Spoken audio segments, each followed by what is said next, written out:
বিসমিল্লাহির রহমানির রহিম। হজরত আদম আলাইহিসসালামের কাহিনী। বিশ্ব ইতিহাসে প্রথম মানুষ ও প্রথম নবী হিসেবে আল্লাহ আদম আলাইহিসসালামকে নিজ দুহাত দ্বারা সরাসরি সৃষ্টি করেন। সোয়াদ আয়াত ৭৫। মাটির সকল উপাদানের সার নির্যাস একত্রিত করে আঠালো ও পোড়ামাটির ন্যায় শুষ্ক মাটির তৈরি সুন্দরতম অবয়বে রূহ ফুঁকে দিয়ে আল্লাহ আদমকে সৃষ্টি করেছেন। অতঃপর আদমের পাঁজর থেকে তার স্ত্রী হাওয়াকে সৃষ্টি করেন। আর এ কারণেই স্ত্রী জাতি স্বভাবগতভাবেই পুরুষ জাতির অনুগামী ও পরস্পরের প্রতি আকৃষ্ট। অতঃপর স্বামী স্ত্রীর মাধ্যমে যুগ যুগ ধরে এই নিয়মে মানব বংশ বৃদ্ধির ধারা অব্যাহত রয়েছে। কোরআন এর বর্ণনা অনুযায়ী প্রথম দিন থেকেই মানুষ পূর্ণ চেতনা ও জ্ঞান সম্পন্ন সভ্য মানুষ হিসেবেই যাত্রারম্ভ করেছে এবং আজও সেভাবেই তা অব্যাহত রয়েছে। অতএব গুহা মানব, বন্য মানব, আদিম মানব ইত্যাদি বলে অসভ্য যুগ থেকে সভ্য যুগে মানুষের উত্তরণ ঘটেছে বলে কিছু কিছু ঐতিহাসিক যেসব কথা শুনিয়ে থাকেন তা অলীক কল্পনা ব্যতীত কিছুই নয়। সূচনা থেকে এ যাবৎ এই দীর্ঘ পথ পরিক্রমায় মানুষ কখনোই মানুষ ব্যতীত অন্য কিছু ছিল না। মানুষ বানর বা উল্লুকের বিবর্তিত রূপ বলে ঊনবিংশ শতাব্দীতে এসে চার্লস ডারউইন যে বিবর্তনবাদ পেশ করেছেন, অর্থাৎ দ্য থিওরি অফ ইভলিউশন, তা বর্তমানে একটি মৃত মতবাদ এবং তা প্রায় সকল বিজ্ঞানী কর্তৃক প্রত্যাখ্যান করা হয়েছে। প্রথম মানুষ আদি পিতা আদম আলাইহিসসালামকে আল্লাহ সর্ববিষয়ের জ্ঞান ও যোগ্যতা দান করেন এবং বিশ্বে আল্লাহর খেলাফত পরিচালনার মর্যাদায় অভিষিক্ত করেন। সাথে সাথে সকল সৃষ্ট বস্তুকে করে দেন মানুষের অনুগত।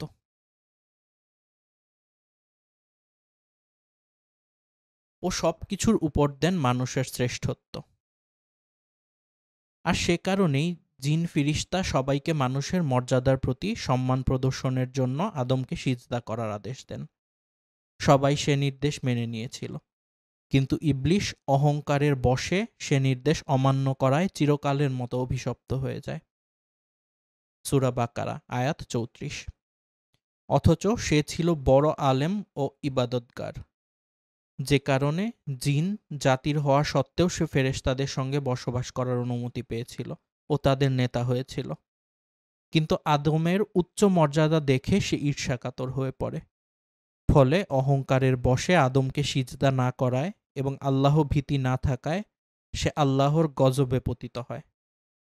এজন্য জনৈক আরবি কবি বলেন, যদি তাকওয়াবিহীন ইলমের কোনো মর্যাদা থাকত তবে ইবলিশ আল্লাহর সৃষ্টিকুলের সেরা বলে গণ্য হতো। শয়তানের সৃষ্টি ছিল মানুষের জন্য পরীক্ষাস্বরূপ। ইবলিশকে আল্লাহ মানুষের জন্য পরীক্ষাস্বরূপ সৃষ্টি করেন এবং কিয়ামত পর্যন্ত তার হায়াত দীর্ঘ করে দেন। মানুষকে আল্লাহর পথ থেকে বিচ্যুত করার জন্য ও তাকে ধোঁকা দেওয়ার জন্যই শয়তানের একমাত্র কাজ।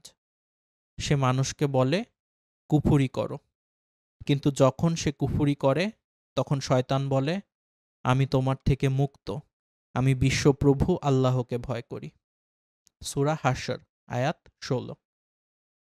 অন্যদিকে যুগে যুগে নবী রাসূল ও কিতাব পাঠিয়ে আল্লাহ মানুষকে সত্য পথ প্রদর্শনের ব্যবস্থা অব্যাহত রাখেন। সূরা বাকারা আয়াত ২১৩।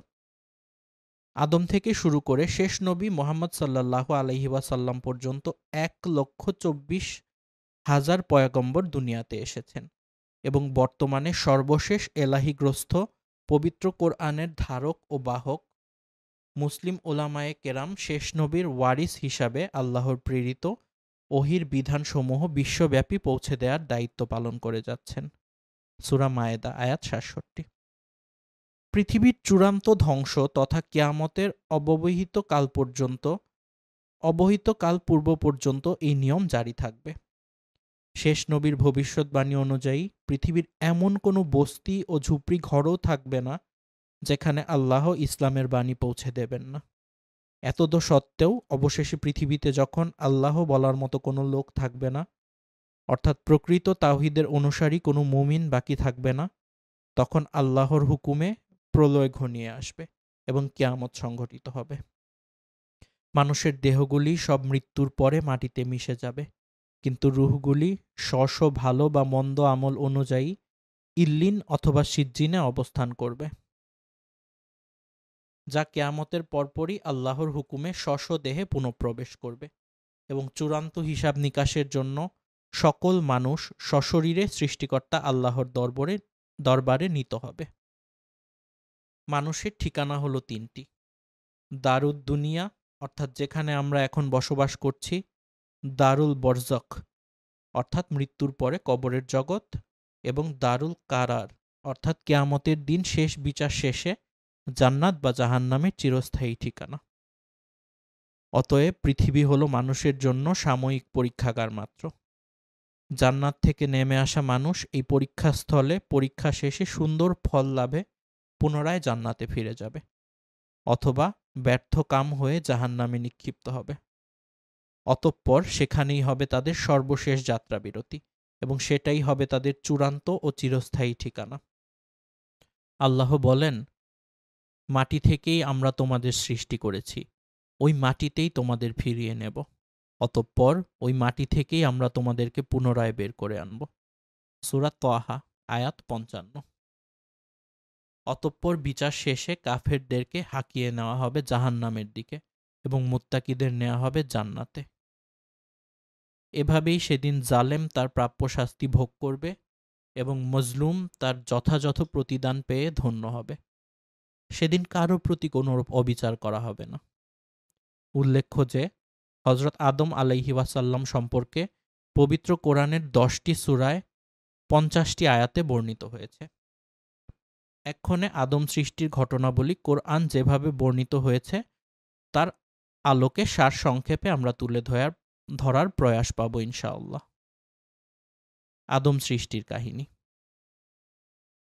আল্লাহ একদা ফেরেশতাদের ডেকে বললেন, আমি পৃথিবীতে খলিফা অর্থাৎ প্রতিনিধি সৃষ্টি করতে চাই।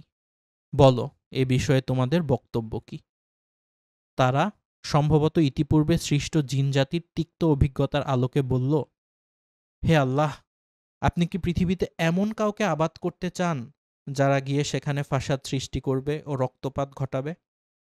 অথচ আমরা সর্বদা আপনার হুকুম পালনে এবং আপনার গুণগান ও পবিত্রতার বর্ণনায় রত আছি। এখানে ফেরেশতাদের উক্ত বক্তব্য আপত্তির জন্য ছিল না, বরং জানার জন্য ছিল। আল্লাহ বললেন, আমি যা জানি তোমরা তা জানো না। সূরা বাকারা, আয়াত 30।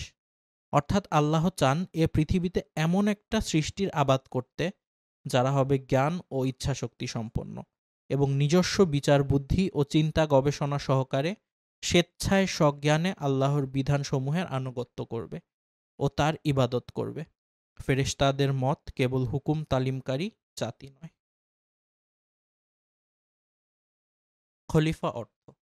এখানে খলিফা বা প্রতিনিধি বলে জিনদের পরবর্তী প্রতিনিধি হিসেবে বনু আদমকে বোঝানো হয়েছে, যারা পৃথিবীতে একে অপরের প্রতিনিধি হবে। ইবনু কাসির। অথবা এর দ্বারা আদম ও পরবর্তী ন্যায়নিষ্ঠ শাসকদের বোঝানো হয়েছে, যারা জনগণের মধ্যে আল্লাহর আনুগত্য ও ইনসাফপূর্ণ শাসন প্রতিষ্ঠার মাধ্যমে আল্লাহর প্রতিনিধিত্ব করবে। কেননা ফাসাদ সৃষ্টিকারী ও অন্যায় রক্তপাতকারী ব্যক্তিরা আল্লাহর প্রতিনিধি নয়। ইবনু জারির। তবে প্রথম ব্যাখ্যাই অগ্রগণ্য, যা ফেরেশতাদের জবাবে প্রতীয়মান হয় যে এমন প্রতিনিধি আপনি সৃষ্টি করবেন যারা পূর্ববর্তী জিন জাতির মতো পৃথিবীতে গিয়ে ফাসাদ ও রক্তপাত ঘটাবে। বস্তুত জিন জাতির উপর কিয়াস করেই তারা এরূপ কথা বলে থাকতে পারে। ইবনু কাসির। অতঃপর আল্লাহ আদমকে সবকিছুর নাম শিক্ষা দিলেন। সবকিছুর নাম বলতে পৃথিবীর সূচনা থেকে লয় পর্যন্ত ছোট বড় সকল সৃষ্ট বস্তুর ইলম ও তা ব্যবহারের যোগ্যতা তাকে দিয়ে দেয়া হলো, যা দিয়ে সৃষ্ট বস্তুসমূহকে আদম ও বনু আদম নিজেদের অনুগত করতে পারে এবং তা থেকে ফায়দা হাসিল করতে পারে। যদিও আল্লাহর অসীম জ্ঞান রাশির সাথে মানবজাতির সম্মিলিত জ্ঞানের তুলনা মহাসাগরের অথই জলরাশির বুক থেকে পাখির ছোঁ মারা এক ফোঁটা পানির সমতুল্য মাত্র। বলা চলে যে আদমকে দেয়া সেই যোগ্যতা ও জ্ঞান ভাণ্ডার যুগে যুগে তার জ্ঞানী ও বিজ্ঞানী সন্তানদের মাধ্যমে বিতরিত হচ্ছে ও তার দ্বারা জগৎ সংসার উপকৃত হচ্ছে। আদমকে সবকিছুর নাম শিক্ষা দেওয়ার পর শ্রেষ্ঠত্ব প্রমাণের জন্য আল্লাহ তাকে ফেরেশতাদের সম্মুখে পেশ করলেন। কোরআনে কেবল ফেরেশতাদের কথা উল্লেখিত হলেও সেখানে জিনদের সদস্য ইবলিশও উপস্থিত ছিল। অর্থাৎ আল্লাহ চেয়েছিলেন জিন ও ফেরেশতা উভয় সম্প্রদায়ের উপর আদমের শ্রেষ্ঠত্ব প্রমাণিত হোক, এবং বাস্তবে সেটাই হলো। তবে যেহেতু ফেরেশতাগণ জিনদের চেয়ে শ্রেষ্ঠ ও উচ্চ মর্যাদা সম্পন্ন, সেজন্য কেবল তাদের নাম নেওয়া হয়েছে। আর দুনিয়াতে জিনদের ইতিপূর্বেকার উৎপাত ও অনাচার সম্বন্ধে ফেরেশতারা আগে থেকেই অবহিত ছিল, সে কারণে তারা মানুষ সম্বন্ধেও একই রূপ ধারণা পোষণ করেছিল এবং প্রশ্নের জবাবে নেতিবাচক উত্তর দিয়েছিল। উল্লেখ্য যে আল্লাহ জিন জাতিকে আগেই সৃষ্টি করে গনগনে আগুন থেকে, সূরা হিজর আয়াত ২৭, কিন্তু তারা অবাধ্যতার চূড়ান্ত করে। আদমকে ফেরেশতাদের সম্মুখে পেশ করার পর আল্লাহ ফেরেশতাদেরকে ওইসব বস্তুর নাম জিজ্ঞেস করলেন, কিন্তু সঙ্গত কারণেই তা তারা বলতে পারল না। তখন আল্লাহ আদমকে নির্দেশ দিলেন এবং তিনি সবকিছুর নাম বলে দিলেন। ফলে ফেরেশতারা অকপটে তাদের পরাজয় মেনে নিল এবং আল্লাহর মহত্ব ও পবিত্রতা ঘোষণা করে বলল, হে আল্লাহ, আপনি আমাদেরকে যতটুকু শিখিয়েছেন তার বাইরে আমাদের কোনো জ্ঞান নেই। নিশ্চয়ই আপনি সর্বজ্ঞ ও দূরদৃষ্টিময়। সূরা বাকারা আয়াত ৩২। অতঃপর আল্লাহ তাদের সবাইকে আদমের সম্মুখে সম্মানে সিজদা করতে বললেন। সবাই সিজদা করল, ইবলিশ ব্যতীত। সে অস্বীকার করল ও অহংকারে স্ফীত হয়ে প্রত্যাখ্যান করল। ফলে সে কাফিরদের অন্তর্ভুক্ত হল। সূরা বাকারা আয়াত ৩৪।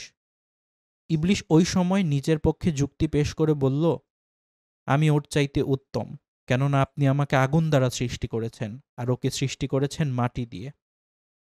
আল্লাহ বললেন, তুই বের হয়ে যা, তুই অভিশপ্ত, তোর উপরে আমার অভিশাপ রইল পুনরুত্থান দিবস পর্যন্ত। সূরা সোয়াদ আয়াত ৭৬ থেকে ৭৮ এবং সূরা আরাফ আয়াত ১২। সিজদার ব্যাখ্যা ও উদ্দেশ্য। আদমকে সৃষ্টি করার আগেই আল্লাহ ফেরেশতাদেরকে আদমের প্রতি সিজদা করার কথা বলে দিয়েছিলেন। তাছাড়া কুরআনের বর্ণনাসমূহ থেকে একথা স্পষ্ট হয় যে আদমকে সিজদা করার জন্য আল্লাহর নির্দেশ ব্যক্তি আদম হিসেবে ছিল না, বরং ভবিষ্যৎ মানবজাতির প্রতিনিধিত্বকারী হিসেবে তার প্রতি সম্মান জানানোর জন্য জিন ও ফিরিস্তাদের সেজদা করতে বলা হয়েছিল। এই সিজদা কখনোই আদমের প্রতি ইবাদত পর্যায়ের, বরং তা ছিল মানবজাতির প্রতি আনুগত্য প্রদর্শন ও তাদেরকে সকল কাজে সহায়তা করার প্রতিশ্রুতিদানের প্রতীকী ও সম্মানসূচক সিজদা মাত্র।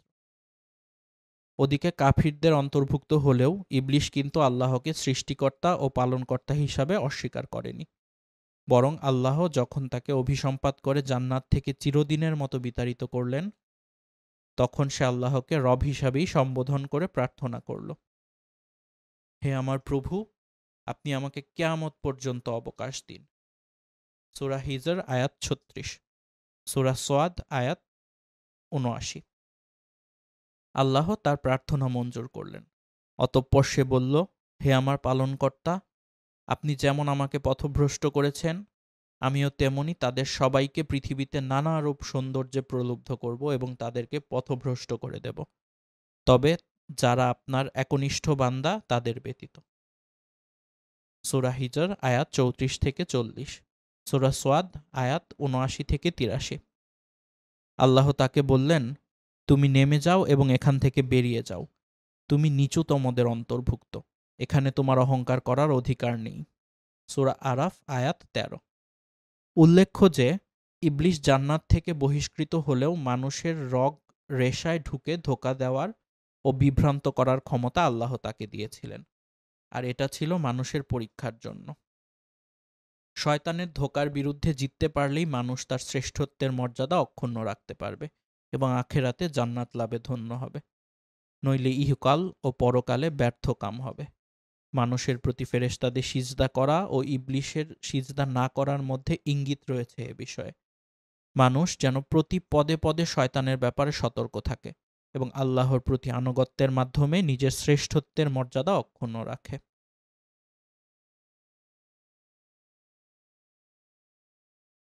আদমের ৫টি শ্রেষ্ঠত্ব। ১. আল্লাহ তাকে নিজ দুহাতে সৃষ্টি করেছেন। ২. আল্লাহ নিজে তার মধ্যে রূহ ফুঁকে দিয়েছেন। ৩. আল্লাহ তাকে সকল বস্তুর নাম শিক্ষা দিয়েছেন। ৪. তাকে সিজদা করার জন্য আল্লাহ ফেরেশতাদের নির্দেশ দিয়েছেন। ৫. আদম একাই মাত্র মাটি থেকে সৃষ্ট, বাকি সবাই পিতামাতার মাধ্যমে সৃষ্ট। ইবলিসের অভিশপ্ত হওয়ার কারণ ছিল তার কিয়াস। সে আল্লাহর আদেশের বিরুদ্ধে যুক্তি পেশ করে বলেছিল, আমি আদমের চাইতে উত্তম, কেননা আপনি আমাকে আগুন দিয়ে সৃষ্টি করেছেন এবং তাকে সৃষ্টি করেছেন মাটি থেকে। মুহাম্মদ ইবনু সিরিন বলেন, প্রথম কিয়াস করেছিল ইবলিস। হাসান বসরিও অনুরূপ বলেছেন। নারী জাতি পুরুষেরই অংশ এবং তার অনুগত। সিজদা অনুষ্ঠানের পর আল্লাহ আদমের জুরি হিসাবে তার অবয়ব হতে একাংশ নিয়ে, অর্থাৎ তার পাঁজর হতে তার স্ত্রী হাওয়াকে সৃষ্টি করলেন। মাটি থেকে সৃষ্টি হওয়া আদমের নাম হল আদম এবং জীবন্ত আদমের পাঁজর হতে সৃষ্টি হওয়ায় তার স্ত্রীর নাম হল হাওয়া। অতঃপর তাদের উদ্দেশ্যে আল্লাহ বললেন, তোমরা দুজন জান্নাতে বসবাস করো ও সেখান থেকে যা খুশি খেয়ে বেড়াও, তবে সাবধান, এই গাছটির নিকটেও যেও না, তাহলে তোমরা সীমালঙ্ঘনকারীদের অন্তর্ভুক্ত হয়ে যাবে। সূরা বাকারা আয়াত ৩৫। এতে বোঝা যায় যে ফেরেশতাগণের সিজদা কেবল আদমের জন্য ছিল, হাওয়ার জন্য নয়। দ্বিতীয়ত, সিজদা অনুষ্ঠানের পরে আদমের অবয়ব থেকে হাওয়াকে সৃষ্টি করা হয়, পূর্বে নয়। তিনি পৃথক কোনো সৃষ্টি ছিলেন না। এতে পুরুষের প্রতি নারীর অনুগামী হওয়া প্রমাণিত হয়। আল্লাহ বলেন, পুরুষেরা নারীদের উপর কর্তৃত্বশীল। সূরা নিসা আয়াত ৩৪। অতঃপর বহিষ্কৃত ইবলিস তার প্রথম টার্গেট হিসাবে আদম ও হাওয়ার বিরুদ্ধে প্রতারণার জাল নিক্ষেপ করল। সে মতে সে প্রথমে তাদের খুব আপনজন বনে গেল এবং নানা কথায় তাদের ভুলাতে লাগল। এক পর্যায়ে সে বলল, আল্লাহ যে তোমাদেরকে ওই গাছটির নিকট যেতে নিষেধ করেছেন তার কারণ হলো এই যে তোমরা তাহলে ফেরেশতা হয়ে যাবে, কিংবা তোমরা এখানে চিরস্থায়ী বাসিন্দা হয়ে যাবে। সূরা আরাফ আয়াত ২০। সে অতঃপর কসম খেয়ে বলল যে আমি অবশ্যই তোমাদের হিতাকাঙ্ক্ষী। এভাবেই সে আদম ও হাওয়াকে সম্মত করে ফেলল এবং তার প্রতারণার জালে আটকে গিয়ে তারা উক্ত নিষিদ্ধ বৃক্ষের ফল আস্বাদন করল। ফলে সাথে সাথে তাদের গুপ্তাঙ্গ প্রকাশিত হয়ে পড়ল এবং তারা তড়িঘড়ি গাছের পাতাসমূহ দিয়ে তা ঢাকতে লাগল। আল্লাহ তাদেরকে ডেকে বললেন, আমি কি তোমাদেরকে এ বৃক্ষ থেকে নিষেধ করিনি এবং বলিনি যে শয়তান তোমাদের প্রকাশ্য শত্রু? তখন তারা অনুতপ্ত হয়ে পড়ল। হে আমাদের পালনকর্তা, আমরা নিজেদের উপর জুলুম করেছি। যদি আপনি আমাদের ক্ষমা না করেন তবে অবশ্যই আমরা ক্ষতিগ্রস্তদের অন্তর্ভুক্ত হয়ে যাব। আল্লাহ তখন বললেন, তোমরা জান্নাত থেকে নেমে যাও, তোমরা একে অপরের শত্রু। তোমাদের অবস্থান হবে পৃথিবীতে এবং সেখানেই তোমরা একটি নির্দিষ্ট মেয়াদ পর্যন্ত সম্পদরাজি ভোগ করবে। তিনি আরও বললেন যে তোমরা পৃথিবীতেই জীবনযাপন করবে, সেখানেই মৃত্যুবরণ করবে এবং সেখান থেকেই তোমরা পুনরুত্থিত হবে। সূরা আরাফ আয়াত ২০-২৫। এখানে একটি বিষয় উল্লেখ করা যেতে পারে যে ইবলিসের কথায় সর্বপ্রথম হাওয়া প্রতারিত হন, অতঃপর তার মাধ্যমে আদম প্রতারিত হন বলে যে কথা চালু আছে, কোরআনে এর কোনো সমর্থন নেই। সহিহ হাদিসেও স্পষ্ট কিছু নেই।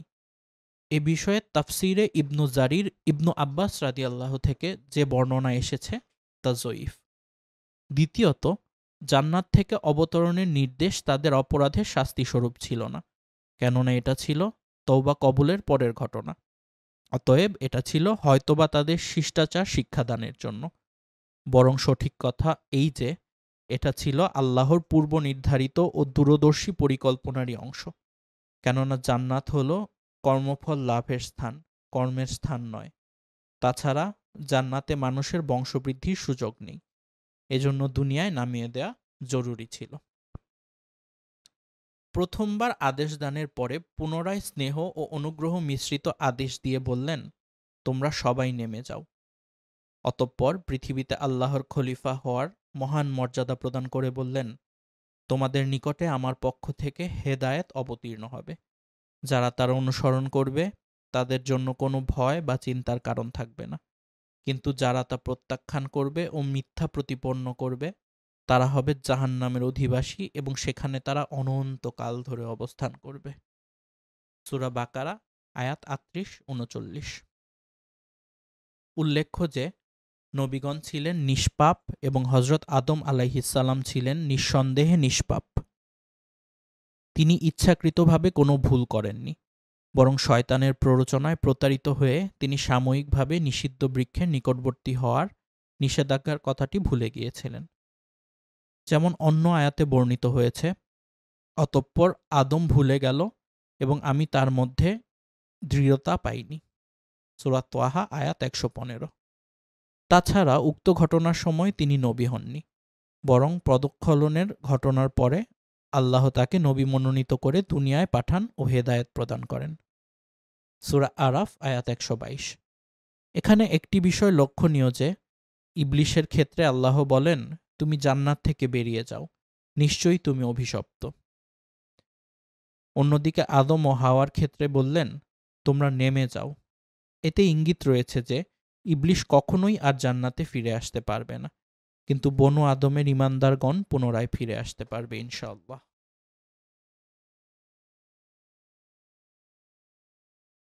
নগ্নতা শয়তানের প্রথম কাজ। মানুষের উপরে শয়তানের প্রথম হামলা ছিল তার দেহ থেকে কাপড় খসিয়ে তাকে উলঙ্গ করে দেয়া। আজও পৃথিবীতে শয়তানের পদাঙ্ক অনুসারী ও ইবলিসের শিখণ্ডীদের প্রথম কাজ হল তথাকথিত ক্ষমতায়ন ও লিঙ্গ সমতার নামে নারীকে উলঙ্গ করে ঘরের বাইরে আনা ও তার সৌন্দর্য উপভোগ করা। অথচ পৃথিবীর বিগত সভ্যতাগুলি ধ্বংস হয়েছে মূলত নারী ও মদের সহজলভ্যতার কারণেই। অতএব সভ্য, ভদ্র ও আল্লাহ ভীরু বান্দাদের নিকটে ঈমানের পর সর্বপ্রথম ফরজ হল স্ব-স্ব লজ্জাস্থান আবৃত রাখা ও ইজ্জত আবরুর হেফাজত করা। অন্যান্য ফরজ সবই এর পরে। নারীর পর্দা কেবল পোশাকে হবে না, বরং তা হবে তার ভিতরে, তার কথাবার্তায়, আচার-আচরণে ও চালচলনে সর্ববিষয়ে। পরনারীর প্রতিটি অঙ্গভঙ্গি ও মিষ্টি কণ্ঠস্বর পরপুরুষের হৃদয়ে অন্যায় প্রভাব বিস্তার করে। অতএব লজ্জাশীলতাই মুমিন নরনারীর অঙ্গভূষণ ও পারস্পরিক নিরাপত্তার গ্যারান্টি। নারী ও পুরুষ প্রত্যেকে একে অপরের থেকে স্ব-স্ব দৃষ্টিতে অবনত রাখবে এবং পরস্পরের সার্বিক পর্দা বজায় রেখে কেবলমাত্র প্রয়োজনীয় কথাটুকু স্বাভাবিকভাবে সংক্ষেপে বলবে। নারী ও পুরুষ প্রত্যেকে নিজ নিজ স্বাতন্ত্র্য ও পর্দা বজায় রেখে স্ব-স্ব কর্মস্থলে ও কর্মপরিধির মধ্যে স্বাধীনভাবে কাজ করবে এবং সংসার ও সমাজের কল্যাণে সাধ্যমতো অবদান রাখবে। নেগেটিভ ও পজিটিভ পাশাপাশি বিদ্যুৎবাহী দুটি কেবলের মাঝে প্লাস্টিকের আবরণ যেমন পর্দার কাজ করে এবং অপরিহার্য অ্যাক্সিডেন্ট ও অগ্নিকাণ্ড থেকে রক্ষা করে, অনুরূপভাবে পরনারী ও পরপুরুষের মধ্যকার পর্দা উভয়ের মাঝে ঘটিতব্য যে কোনো অনাকাঙ্ক্ষিত বিষয় থেকে পরস্পরকে হেফাজত করে। অতএব শয়তানের প্ররোচনায় জান্নাতের পবিত্র পরিবেশে আদি পিতামাতার জীবনে ঘটিত উক্ত অনিচ্ছাকৃত দুর্ঘটনা থেকে দুনিয়ার এই পঙ্কিল পরিবেশে বসবাসরত মানবজাতিকে আরও বেশি সতর্ক ও সাবধান থাকা উচিত। কোরআন ও হাদিস আমাদেরকে সেদিকেই হুঁশিয়ার করেছে। মানব সৃষ্টির রহস্য। আল্লাহ বলেন, স্মরণ করো সেই সময়ের কথা যখন তোমার প্রভু ফেরেশতাদের বললেন, আমি মিশ্রিত পচা কাদার শুকনো মাটি দিয়ে মানুষ সৃষ্টি করব। অতঃপর যখন আমি তার অবয়ব পূর্ণভাবে তৈরি করে ফেলব ও তাকে আমি আমার রূহ ফুঁকে দেব, তখন তোমরা তার প্রতি সিজদায় পড়ে যাবে। সূরা হিজর আয়াত ২৮-২৯। অন্যত্র তিনি বলেন, তিনিই সেই সত্তা যিনি তোমাদেরকে মাতৃগর্ভে আকার আকৃতি দান করেছেন যেমনটা তিনি চেয়েছেন। তিনি ব্যতীত অন্য কোনো উপাস্য নেই। তিনি মহাপরাক্রান্ত ও মহাবিজ্ঞানী। সূরা আলে ইমরান আয়াত ৬। তিনি আরও বলেন, তিনি তোমাদেরকে তোমাদের মাতৃগর্ভে সৃষ্টি করেন একের পর এক স্তরে ৩টি অন্ধকারাচ্ছন্ন আবরণের মধ্যে। সূরা জুমার আয়াত ৬। ৩টি আবরণ হল পেট, রেহেম বা জরায়ু এবং জরায়ুর ফুল বা গর্ভাধার। উপরোক্ত আয়াতগুলিতে আদম সৃষ্টির ৩টি পর্যায় বর্ণনা করা হয়েছে। প্রথমে মাটি দ্বারা অবয়ব নির্মাণ, অতঃপর তার আকার আকৃতি গঠন ও অঙ্গ-প্রত্যঙ্গসমূহে শক্তির আনুপাতিক হার নির্ধারণ ও পরস্পরের মধ্যে সামঞ্জস্য বিধান এবং সবশেষে তাকে রূহে সঞ্চার করে আদমকে অস্তিত্ব দান। অতএব আদমের অবয়ব অর্থাৎ পাঁজর থেকে কিছু অংশ নিয়ে তার জোড়া বা স্ত্রী সৃষ্টি করা। সৃষ্টির সূচনা পর্বের এই কাজগুলো আল্লাহ সরাসরি নিজ হাতে করেছেন। সূরা সোয়াদ আয়াত ৭৫। অতঃপর এই পুরুষ ও নারী স্বামী স্ত্রী হিসাবে বসবাস করে প্রথম যে যমজ সন্তান জন্ম দেয় তারাই হলো মানুষের মাধ্যমে সৃষ্ট পৃথিবীর প্রথম মানব যুগল। তারপর থেকে এ যাবৎ স্বামী স্ত্রীর মিলনে মানুষের বংশবৃদ্ধি অব্যাহত রয়েছে। শুধু মানুষ নয়, উদ্ভিদরাজি, জীবজন্তু ও প্রাণীকুলের সৃষ্টি হয়েছে মাটি থেকে, আর মাটি সৃষ্টি হয়েছে পানি থেকে। পানি হলো সকল জীবন্ত বস্তুর মূল। সূরা ফুরকান আয়াত ৫৪। মৃত্তিকাজাত সকল প্রাণীর জীবনের প্রথম মূল একক বা ইউনিট হচ্ছে প্রোটোপ্লাজম, যাকে বলা হয় আদি প্রাণসত্তা। এ থেকেই সকল প্রাণী সৃষ্টি হয়েছে। এজন্য বিজ্ঞানী মরিস বুকাইলিকে বোম্বশেল বলে অভিহিত করেছেন। এর মধ্যে রয়েছে মাটির সকল প্রকারের রাসায়নিক উপাদান। মানুষের জীবন বীজে প্রচুর পরিমাণে ৪টি উপাদান পাওয়া যায়: অক্সিজেন, নাইট্রোজেন, কার্বন ও হাইড্রোজেন। আর ৮টি পাওয়া যায় সাধারণভাবে সমপরিমাণে। সেগুলি হলো magnesium, sodium, potassium, calcium, phosphorus, chlorine, sulphur ও আয়রন। আরও ৮টি পদার্থ পাওয়া যায় স্বল্প পরিমাণে।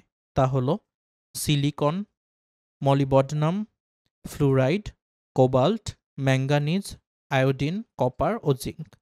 কিন্তু এই সব উপাদান সংমিশ্রিত করে জীবনের কণা তথা প্রোটোপ্লাজম তৈরি করা সম্ভব নয়।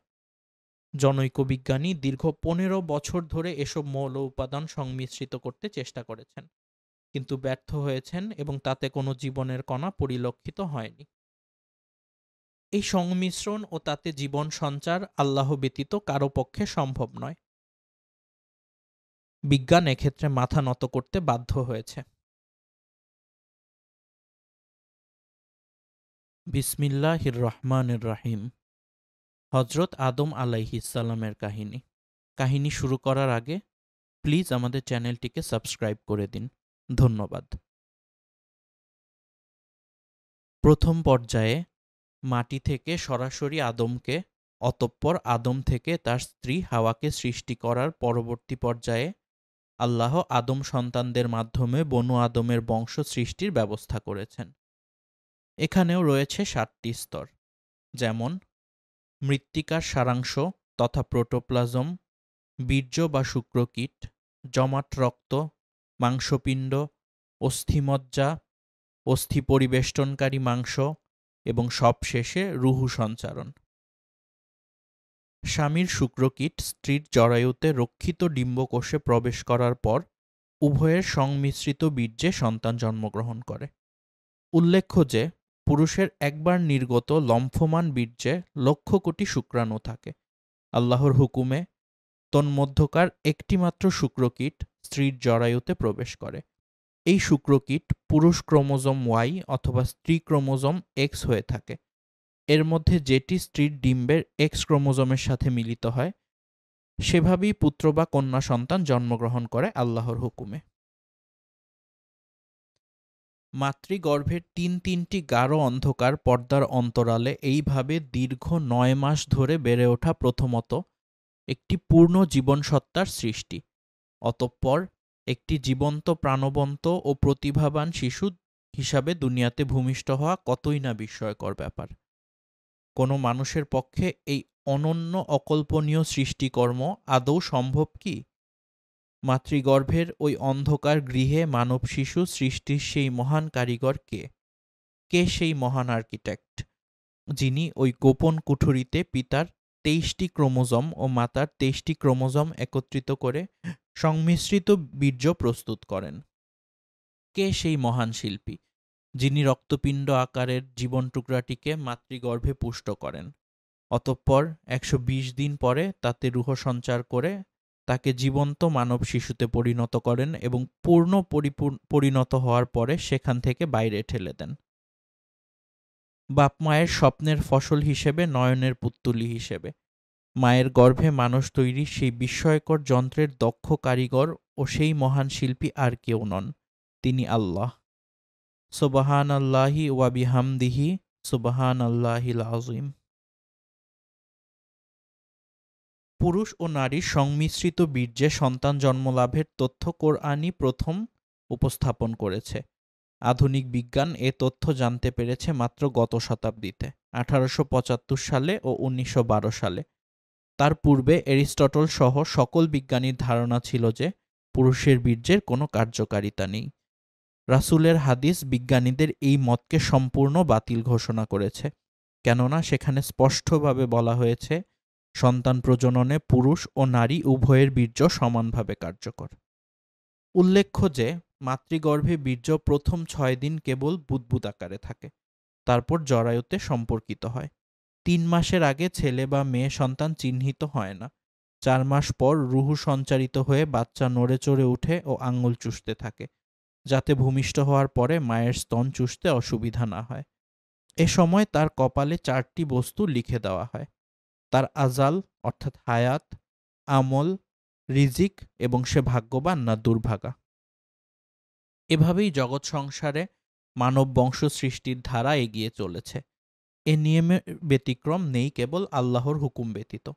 এ কারণেই আল্লাহ অহংকারী মানুষকে উদ্দেশ্য করে বলেন, মানুষ কি দেখে না যে আমরা তাকে সৃষ্টি করেছি শুক্রবিন্দু থেকে, অতঃপর সে হয়ে গেল প্রকাশ্যে বিতণ্ডাকারী। সে আমাদের সম্পর্কে নানারূপ দৃষ্টান্ত বর্ণনা করে, অথচ সে নিজের সৃষ্টি সম্পর্কে ভুলে যায় আর বলে যে কে জীবিত করবে এসব হাড়গোড় সমূহকে যখন সেগুলো পচে গলে যাবে। সূরা ইয়াসিন আয়াত ৭৭-৭৮। জান্নাত থেকে পতিত হবার পর হযরত আব্দুল্লাহ ইবনে আব্বাস রাদিয়াল্লাহু থেকে সহিহ সনদে ইমাম আহমদ, নাসাই ও হাকেম রাহিমাহুল্লাহ বর্ণনা করেন যে, আমি কি তোমাদের প্রভু নই? বনু আদমের কাছ থেকে এই বহুল প্রসিদ্ধ আহদে আলাস্তু বা প্রতিজ্ঞা প্রতিশ্রুতিটি তখনই নেওয়া হয় যখন আদম আলাইহিসসালামকে জান্নাত থেকে পৃথিবীতে নামিয়ে নেওয়া হয়, আর এ প্রতিশ্রুতি নেওয়া হয়েছিল নামান নামক উপত্যকায়, যা পরবর্তীকালে আরাফাতের ময়দান নামে পরিচিত হয়। এর দ্বারা একটি বিষয় প্রমাণিত হয় যে জান্নাত ও জাহান্নামের অবস্থান পৃথিবীর বাইরে অন্যত্র, এবং তা সৃষ্ট অবস্থায় তখনও ছিল, এখনও আছে। আধুনিক বিজ্ঞান এ পৃথিবী ও সৌরলোকের বাইরে দূরে, বহু দূরে অগণিত সৌরলোকের সন্ধান দিয়ে কোরআন ও হাদিসের তথ্যকেই সপ্রমাণ করে দিচ্ছে। আদমের অবতরণস্থল। আদম ও হাওয়াকে আসমানে অবস্থিত জান্নাত থেকে নামিয়ে দুনিয়ায় কোথায় রাখা হয়েছিল সে বিষয়ে মতভেদ রয়েছে। যেমন বলা হয়েছে আদমকে শরণ দ্বীপে অর্থাৎ শ্রীলঙ্কা ও হাওয়াকে জেদ্দায় অর্থাৎ সৌদি আরব এবং ইবলিশকে বসরায় অর্থাৎ ইরাকে ও ইবলিশের জান্নাতে ঢোকার কথিত বাহন সাপকে ইস্পাহানে অর্থাৎ ইরানে নামিয়ে দেওয়া হয়েছিল। কেউ বলেছেন আদমকে মক্কার সাফা পাহাড়ে এবং হাওয়াকে মারওয়া পাহাড়ে নামানো হয়েছিল। এছাড়া আরও বক্তব্য এসেছে, তবে যেহেতু কোরআন ও সহিহ হাদিসে এ বিষয়ে স্পষ্ট কিছু বলা হয়নি, সে কারণে এ বিষয়ে আমাদের চুপ থাকাই শ্রেয়।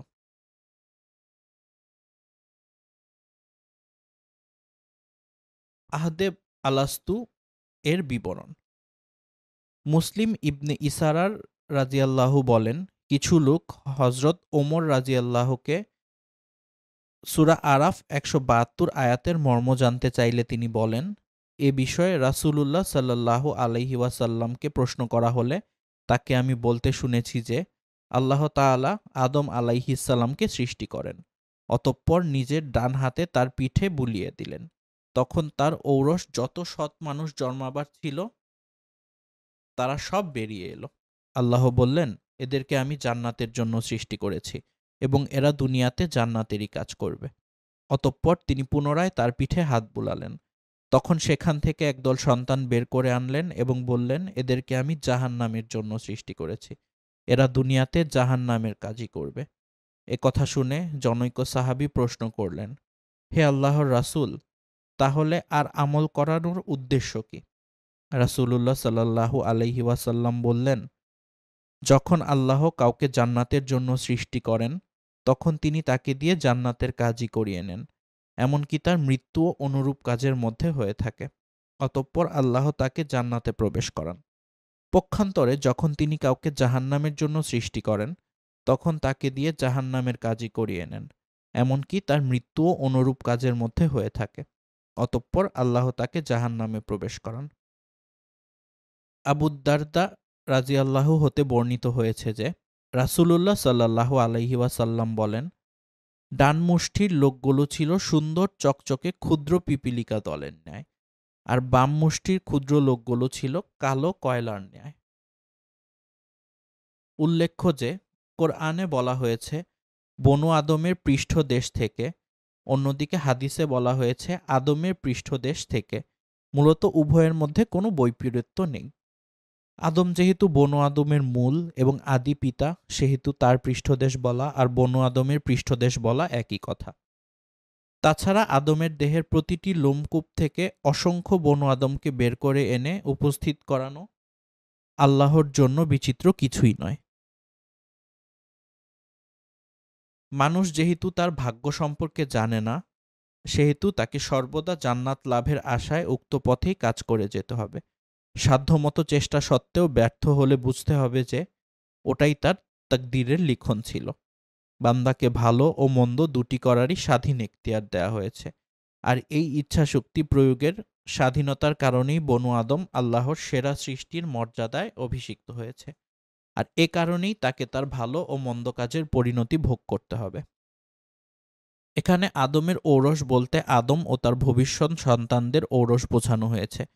এখানে বংশধর বলতে তাদের অশরীরী আত্মাকে বোঝানো হয়নি, বরং আত্মা ও দেহের সমন্বয়ে জ্ঞান ও চেতনা সম্পন্ন ক্ষুদ্র অবয়ব সমূহকে বোঝানো হয়েছে, যাদের কাছ থেকে সেদিন সজ্ঞানে তাদের প্রতিজ্ঞা ও প্রতিশ্রুতি নেওয়া হয়েছিল। আর এটা আল্লাহর জন্য খুবই সহজ।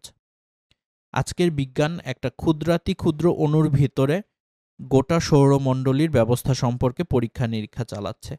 ফিল্মের মাধ্যমে একটি বিরাটকায় বস্তুকে একটি ছোট বিন্দুর আয়তনে দেখানো হচ্ছে। কাজেই আল্লাহ তাআলা যদি উক্ত অঙ্গীকার অনুষ্ঠানে সকল আদম সন্তানকে জ্ঞান বুদ্ধি সম্পন্ন করে ক্ষুদ্রাতি ক্ষুদ্র দেহে অণুবিন্দুতে অস্তিত্ব দান করে থাকেন, তবে তাতে আশ্চর্য হবার কিছু নেই। তাছাড়া জ্ঞান সম্পন্ন না হলে এ বিষয়টি তাদের অনুধাবনে ও উপলব্ধিতে না আসলে এ ধরনের প্রতিশ্রুতি গ্রহণের ও অঙ্গীকার ঘোষণার কোনো গুরুত্ব থাকে না। প্রশ্ন হতে পারে যে, সৃষ্টির সূচনায় গৃহীত এই প্রতিজ্ঞা ও প্রতিশ্রুতির কথা পরবর্তীতে মানুষের ভুলে যাওয়াটাই স্বাভাবিক। তাহলে এ ধরনের প্রতিশ্রুতি গ্রহণের ফলাফলটা কি?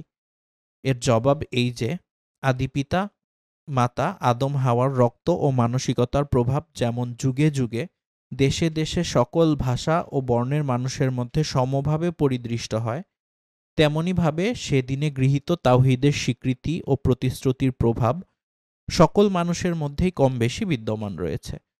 মানুষের অস্তিত্বই মানুষকে তার সৃষ্টিকর্তার সন্ধান দেয় ও বিপন্ন অবস্থায় তার কাছে আশ্রয় গ্রহণের জন্য তার হৃদয় ব্যাকুল হয়ে ওঠে। তাই তো দেখা গেছে বিশ্ব ইতিহাসে নিষ্ঠুরতম শাসক ও আল্লাহদ্রোহী ফেরাউন ডুবে মরার সময় চিৎকার দিয়ে আল্লাহর উপরে তার বিশ্বাস ঘোষণা করেছিল। সূরা ইউনূস আয়াত ৯০-৯১। মক্কা মদিনার কাফের মুশরিকরা শেষ নবীর সাথে শত্রুতা পোষণ করলেও কখনো আল্লাহকে অস্বীকার করেনি। আধুনিক বিশ্বের নাস্তিকেরা এবং নাস্তিক সেরা স্টেলিনকে পর্যন্ত শেষ নিঃশ্বাস ত্যাগের পূর্ব মুহূর্তে ও মাই গড বলে চিৎকার করে উঠতে শোনা গেছে। প্রকৃতপক্ষে সৃষ্টির সূচনা লগ্নে গৃহীত উক্ত স্বীকারোক্তি প্রত্যেকটি মানুষের হৃদয়ে আল্লাহর অস্তিত্বের প্রতি বিশ্বাসের বীজ বপন করে দিয়েছে। চাই তার বিকাশ কোনো শিরকি ও ভ্রান্ত পদ্ধতিকে হোক বা নবীদের দেখানো সঠিক তাওহীদি পদ্ধতিতে হোক। এ কথাটাই হাদিসে এসেছে এভাবে যে, প্রত্যেক মানব শিশুই ফিতরাতের উপরে জন্মগ্রহণ করে। অতঃপর তার পিতামাতা তাকে ইহুদি, নাসারা বা মজুসী অর্থাৎ অগ্নি উপাসক বানায়।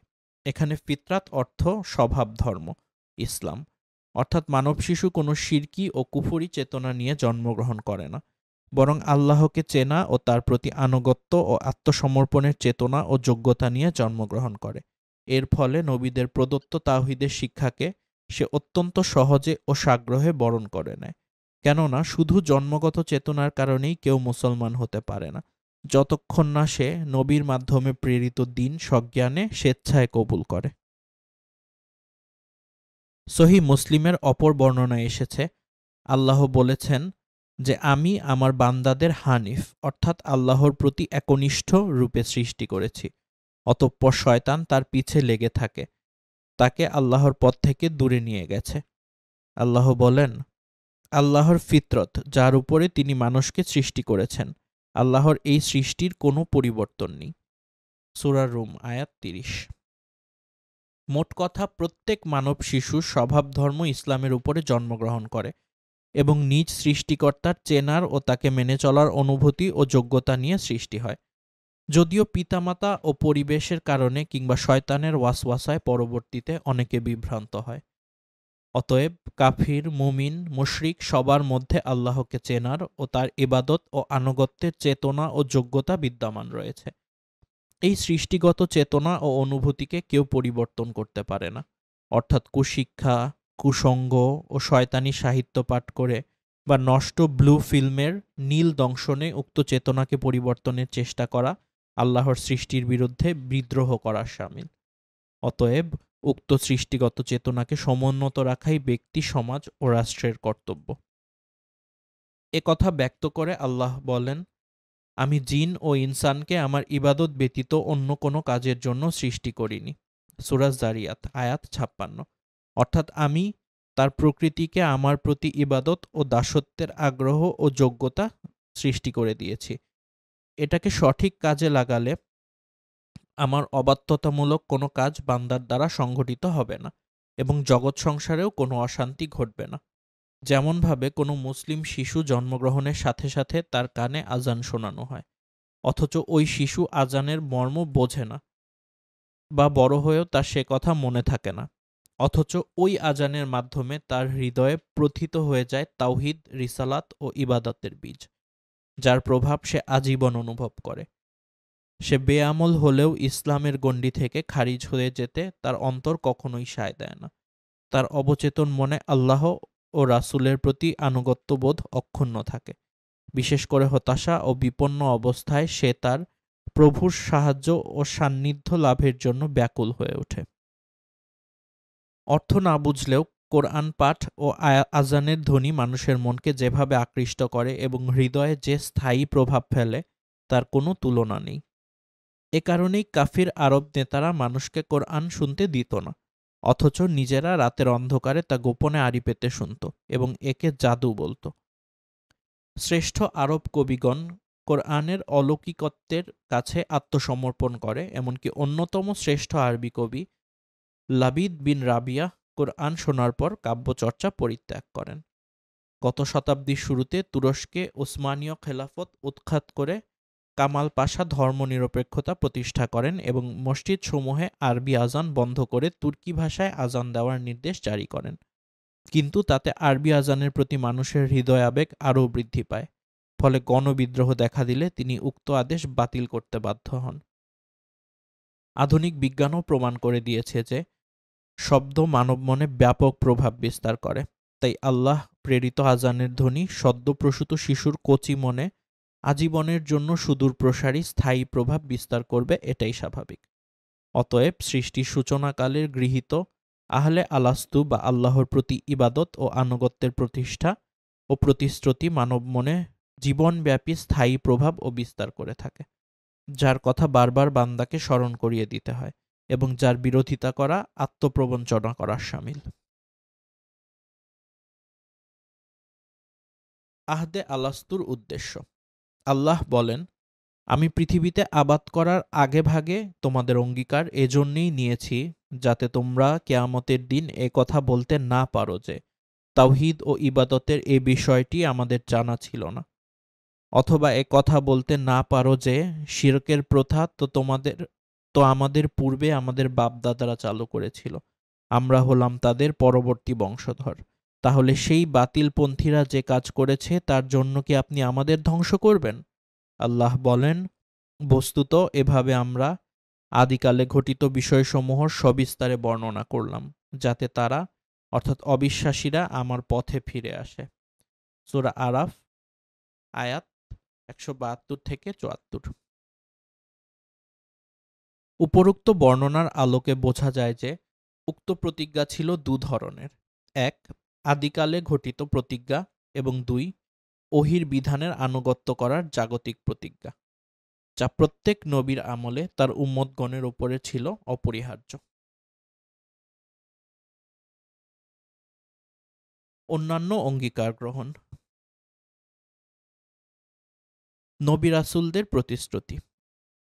আহদে আলাস্তুর মাধ্যমে সাধারণভাবে সকল আদম সন্তানের কাছ থেকে প্রতিশ্রুতি গ্রহণের পর আল্লাহ নবী রাসূলদের কাছ থেকে বিশেষভাবে প্রতিশ্রুতি নেন, তারা যেন আল্লাহর পক্ষ থেকে রেসালাতের বাণীসমূহ স্ব উম্মতের নিকটে যথাযথভাবে পৌঁছে দেন এবং এতে কারো ভয়ভীতি ও অপবাদ ভৎসনায় পরোয়া না করেন। উম্মতগণের প্রতিশ্রুতি। অনুরূপভাবে বিভিন্ন নবী উম্মতগণের কাছ থেকেও প্রতিশ্রুতি নেওয়া হয়, তারা যেন নিজ নিজ নবী রাসূলদের আনুগত্য করে ও কোনো অবস্থায় তাদের নাফরমানি না করে। যেমন সাহাবী উবাই ইবনু কাব রাদিয়াল্লাহু, সূরা আরাফ ১৭২ আয়াত, যার অনুবাদ হচ্ছে, যখন তোমার প্রভু বনু আদমের পিঠসমূহ থেকে তাদের সন্তানদের বের করে আনলেন, এর ব্যাখ্যায় বলেন, অতঃপর আল্লাহ তাদের একত্রিত করলেন এবং নারী পুরুষে বিভক্ত করলেন। অতঃপর তাদেরকে ভবিষ্যতের আকৃতি দান করলেন ও কথা বলার ক্ষমতা দিলেন। তখন তারা কথা বলল। অতঃপর আল্লাহ তাদের কাছ থেকে প্রতিজ্ঞা ও প্রতিশ্রুতি গ্রহণ করলেন এবং তাদেরকে নিজেদের উপরে সাক্ষী করে জিজ্ঞেস করলেন, আমি কি তোমাদের প্রতিপালক নই? তারা বলল, হ্যাঁ। আল্লাহ বললেন, আমি তোমাদের একথার উপর ৭ আসমান ও ৭ জমিনকে সাক্ষী করছি এবং তোমাদের উপর তোমাদের পিতা আদমকে সাক্ষী রাখছি, যাতে তোমরা কিয়ামতের দিন এ কথা বলতে না পারো যে এ প্রতিশ্রুতির কথা আমরা জানতাম না। তোমরা জেনে রাখো যে আমি ব্যতীত কোনো উপাস্য নেই ও আমি ব্যতীত কোনো প্রতিপালক নেই, আর তোমরা আমার সাথে কাউকে শরিক করো না। সত্বর আমি তোমাদের নিকট আমার রাসূলগণকে পাঠাবো, তারা তোমাদেরকে আমার সাথে কৃত এই প্রতিজ্ঞা ও প্রতিশ্রুতির কথা স্মরণ করিয়ে দেবেন, আর আমি তোমাদের প্রতি আমার কিতাবসমূহ নাজিল করব। তখন তারা বলল, আমরা সাক্ষ্য দিচ্ছি যে নিশ্চয়ই আপনি আমাদের প্রভু এবং উপাস্য, আপনি ব্যতীত আমাদের কোনো প্রতিপালক নেই এবং আপনি ব্যতীত আমাদের কোনো উপাস্য নেই। এভাবে তারা স্বীকৃতি দিল। অতঃপর আদমকে তাদের উপর উঠিয়ে ধরা হলো। তিনি তাদের দিকে দেখতে লাগলেন। তিনি দেখলেন তাদের মধ্যকার ধনী গরিব সুন্দর অসুন্দর সবাইকে। তখন তিনি বললেন, হে প্রভু, আপনি কেন আপনার বান্দাদের সমান করলেন না? আল্লাহ বললেন, আমি চাই যে এর ফলে আমার প্রতি কৃতজ্ঞতা প্রকাশ করা হোক। তিনি তাদের মধ্যে নবীগণকে দেখলেন প্রদীপ সদৃশ। তাদের নিকট থেকে পৃথকভাবে রিসালাত ও নবুওয়াতের দায়িত্ব পালনের বিশেষ অঙ্গীকার নেওয়া হয়, যে সম্পর্কে আল্লাহ বলেন, যখন আমরা নবীগণের নিকট থেকে অঙ্গীকার গ্রহণ করলাম এবং আপনার নিকট থেকেও এবং নূহ, ইব্রাহিম, মূসা, মারিয়াম পুত্র ঈসার নিকট থেকে, ওই রূহগুলির মধ্যে ঈসার রূপ ছিল যা মারিয়ামের কাছে পাঠানো হয়। উবাই থেকে বর্ণিত হয়েছে যে উক্ত রূহ মারিয়ামের মুখ দিয়ে প্রবেশ করে। শেষ নবীর জন্য প্রতিশ্রুতি। এরপর সকল নবীর কাছ থেকে বিশেষ প্রতিশ্রুতি নেওয়া হয়েছে শেষ নবী মুহাম্মদ সাল্লাল্লাহু আলাইহি ওয়াসাল্লামের শ্রেষ্ঠত্ব ও মর্যাদাকে মেনে নেওয়ার জন্য, তার অনুসরণের জন্য এবং তার যুগ পেলে তাকে সাহায্য করার জন্য। যেমন আল্লাহ বলেন, আর আল্লাহ যখন নবীগণের কাছ থেকে অঙ্গীকার নিলেন যে আমি যা কিছু তোমাদের দান করেছি কিতাব ও হিকমত, অতঃপর তোমাদের নিকটে যখন রাসূল অর্থাৎ শেষ নবী আসেন, তোমাদের নিকট যা আছে তাওরাত, ইনজিল তার সত্যায়নকারী হিসেবে, তখন সেই রাসূলের প্রতি তোমরা ঈমান আনবে ও তাকে সাহায্য করবে। তিনি বললেন, তোমরা কি অঙ্গীকার করছ এবং উপরোক্ত শর্তে তোমরা আমার ওয়াদা কবুল করে নিচ্ছ? তারা নবীগণ বলল, আমরা অঙ্গীকার করছি। তিনি অর্থাৎ আল্লাহ বললেন, তাহলে তোমরা সাক্ষী থাকো আর আমিও তোমাদের সাথে সাক্ষী রইলাম। সূরা সূরা আলে ইমরান আয়াত ৮১। অন্যত্র আল্লাহ বলেন, স্মরণ করো যখন মারিয়াম তনয় ঈসা বলল, হে ইসরাইল সন্তানগণ, আমি তোমাদের কাছে আল্লাহর প্রেরিত রাসূল এবং আমার পূর্ববর্তী তাওরাত কিতাবের সত্যায়নকারী, আর আমি একজন রাসূলের সুসংবাদ দানকারী, যিনি আমার পরে আসবেন, যার নাম হবে আহমদ। উপরোক্ত আয়াতদ্বয়ে বোঝানো যায় যে বিগত সকল নবী যেমন তার পূর্ববর্তী নবীর সত্যায়নকারী ছিলেন, তেমনি সকল নবী স্ব উম্মতের নিকটে শেষ নবী মুহাম্মদ সাল্লাল্লাহু আলাইহি ওয়াসাল্লামের আগমন বার্তা শুনিয়ে গেছেন ও তার প্রতি ঈমান, আনুগত্য ও তাকে সার্বিকভাবে সাহায্য করার জন্য ওসিয়ত করে গেছেন। এদিক দিয়ে শেষ নবী যে বিশ্বনবী ছিলেন এবং তার আনীত শরিয়াতের মধ্যে বিগত সকল শরিয়াতের যে পূর্ণতা প্রাপ্ত হয়েছে তা পরিষ্কার হয়ে যায়। ইহুদি পণ্ডিতদের প্রতিশ্রুতি।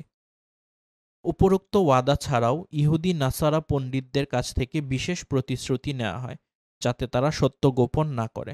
যেমন আল্লাহ বলেন, আর আল্লাহ যখন আহলে কিতাবদের অর্থাৎ পণ্ডিতদের নিকট থেকে প্রতিজ্ঞা গ্রহণ করলেন যে তারা তা লোকদের নিকটে বর্ণনা করবে ও তা গোপন করবে না, তখন তারা সে প্রতিজ্ঞাকে পিছনে রেখে দিল আর তা বেচাকেনা করল সামান্য পয়সার বিনিময়ে। কতই না মন্দ তাদের এ বেচাকেনা। সূরা আলে ইমরান আয়াত ১৮৭। সাধারণ বনু ইসরাইলগণের প্রতিশ্রুতি। অতঃপর বনু ইসরাইলের সাধারণ লোকদের কাছ থেকেও প্রতিশ্রুতি নেওয়া হয়। যেমন আল্লাহ বলেন, যখন আমরা বনু ইসরাইলগণের কাছ থেকে প্রতিশ্রুতি নিলাম এই মর্মে যে তোমরা আল্লাহ ব্যতীত অন্য কারো ইবাদত করবে না, আর তোমরা পিতামাতা, আত্মীয় স্বজন ও ইয়াতিম মিসকিনদের সাথে সদ্ব্যবহার করবে এবং মানুষের সাথে সুন্দর কথা বলবে, সালাত কায়েম করবে ও জাকাত আদায় করবে, কিন্তু কিছু লোক ব্যতীত তোমরা সবাই মুখ ফিরিয়ে নিলে এবং তোমরা তা অগ্রাহ্য করলে। সূরা বাকারা আয়াত ৮৩। বলা বাহুল্য যে অধিকাংশ নবী বনু ইসরাইল থেকে হয়েছেন, কিন্তু বনু ইসরাইলরাই অধিকাংশ নবীকে হত্যা করেছে, তাদেরকে মিথ্যা প্রতিপন্ন করেছে, তাদের ঐশী কিতাবসমূহকে পরিবর্তন ও বিকৃত করেছে, তাদের নবীদের চরিত্র হরণ করেছে, তাদের নামে কলঙ্ক লেপন করেছে এবং অবশেষে শেষ নবী মুহাম্মদ সাল্লাল্লাহু আলাইহি ওয়াসাল্লামকে চিনতে পেরেছে এবং চিনতে পেরেও না চেনার ভান করেছে ও তার সঙ্গে চূড়ান্ত গাদ্দারি করেছে। অবশ্য তাদের মধ্যে অনেকে ঈমান এনে ধন্য হয়েছিলেন এবং আল্লাহর নিকটে কৃত ওয়াদা পূর্ণ করেছিলেন। যেমন খ্যাতনামা সাহাবী আবদুল্লাহ ইবনে সালাম, আদি ইবনে হাতেম প্রমুখ নেতৃবৃন্দ। এতদ্ব্যতীত হাবশার খ্রিস্টান বাদশাহ নাজ্জাশী নিজে তো শেষ নবীর উপরে বিশ্বাসী ছিলেন, অধিকন্তু তিনি আবিসিনিয়ার ৬২ জন ও সিরিয়ার ৮ জন, মোট ৭০ জনের একটি শীর্ষস্থানীয় খ্রিস্টান ধর্মীয় প্রতিনিধি দলকে মদিনায় প্রেরণ করেন। তারা রাসূলের মুখে সূরা ইয়াসিন শুনে অবিরল ধারায় অশ্রু বিসর্জন দেন। অতঃপর সবাই ইসলাম গ্রহণ করেন। তাদের প্রত্যাবর্তনের পর নাজ্জাশী নিজের ইসলাম কবুলের কথা ঘোষণা করেন এবং একখানা পত্র লিখে স্বীয় পুত্রের নেতৃত্বে আরেকটি প্রতিনিধি দল মদিনায় প্রেরণ করেন, কিন্তু দুর্ভাগ্যক্রমে জাহাজডুবির কারণে তারা সবাই পথিমধ্যে মৃত্যুবরণ করেন। আদমের মর্যাদা ও শ্রেষ্ঠত্ব। আশরাফুল মাখলুকাত বা সেরা সৃষ্টি হিসেবে আল্লাহ আদম ও বনু আদমকে সৃষ্টি করেন। এ বিষয়ে আল্লাহ বলেন, আমরা বনু আদমকে উচ্চ সম্মানিত করেছি, তাদেরকে স্থল ও জলপথে বহন করে নিয়েছি, তাদেরকে পবিত্র বস্তুসমূহ হতে খাদ্য দান করেছি এবং আমাদের বহু সৃষ্টির উপরে তাদেরকে উচ্চ মর্যাদা প্রদান করেছি। সূরা ইসরা আয়াত ৭০।